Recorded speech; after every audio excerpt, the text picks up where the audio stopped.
Hello, and welcome to Lessons Learned, sponsored by Healthy Communities Coalition, where research matters and where we're promoting equitable research and community engagement. Today, we are excited to be joined by Ms. Dewsill James, who will share her lessons learned working in communities. Ms. James, thank you for coming. Please take a moment to introduce yourself to our viewers. Hi, my name is Dewsill James.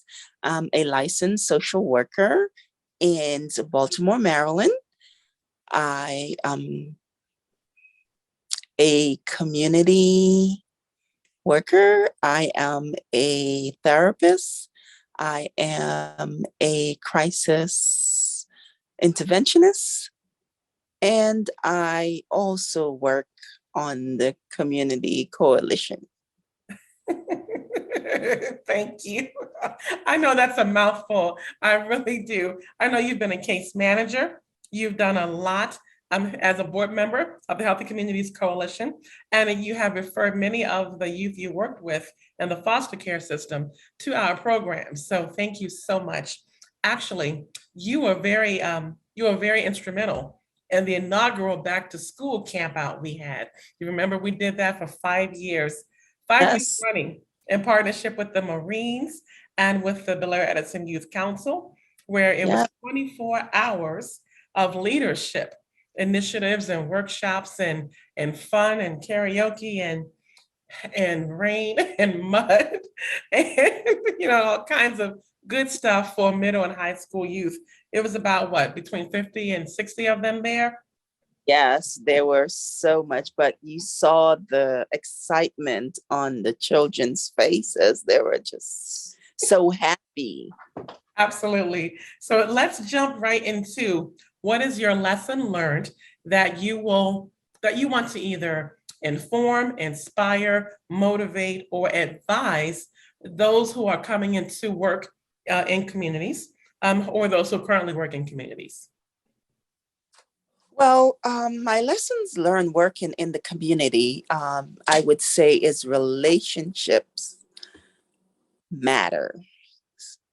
It is the utmost priority to build social capital. Hmm. Tell me more about that, and tell me what relationships, or you're speaking about relationships directly with those who you're serving. Yes, those who are in the community. Okay. Because in working with the people in the community, one must learn to genuinely care to know the people within the community by learning the cultures, subcultures, um, the community as we know it now, and each community has a more global blend now more than ever.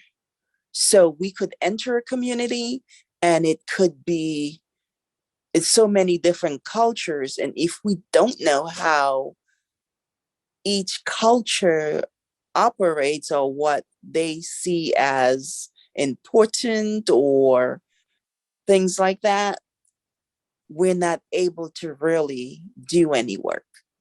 So we have to learn those norms in that community. You're saying to make certain that we're just being respectful and appropriate. Yes, we must. We must. And We really, must, okay. yes. And we must take time to understand, like, what are their likes, dislikes, learn to listen to what is not being said. What are their experiences with helping agents or resources in the past? Let them tell what they want for themselves, their family, their community. Get to know what inspires them.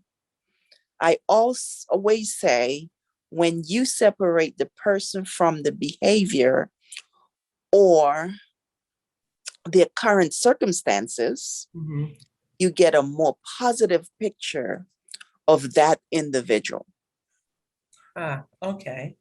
Okay. So how have you gone about building relationships? Well, first, you have to build trust.